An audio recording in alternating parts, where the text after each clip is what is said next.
ఆంధ్రప్రదేశ్ ప్రజలందరికీ సుఖశాంతులను ఆరోగ్యాన్ని అందించాలని ఆకాంక్షిస్తూ సంక్రాంతి శుభాకాంక్షలు. రావి రాంబాబు, ఎంఆర్ఓ, భీమవరం.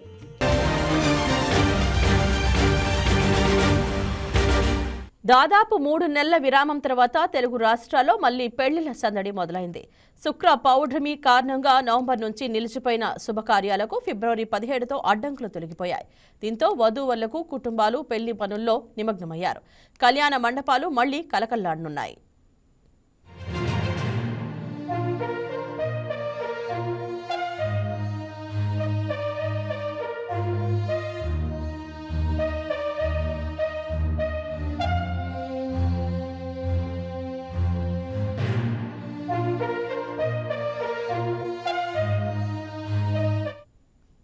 పంచాంగం ప్రకారం ఫిబ్రవరి 19, 20, 21, 24, 25, 26 తేదీల్లో బలమైన ముహూర్తాలు ఉన్నాయి. ముఖ్యంగా ఫిబ్రవరి 21న అత్యధిక వివాహాలు జరగనున్నట్లు తెలుస్తోంది.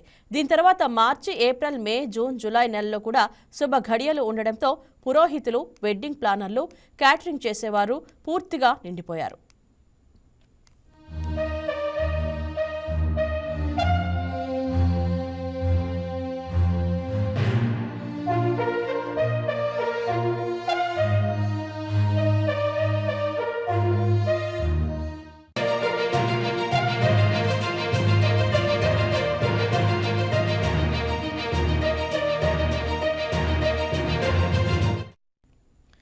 అయితే ఈ పెరిగిన డిమాండ్ వివాహ ఖర్చులపై తీవ్ర ప్రభావం చూపుతుంది.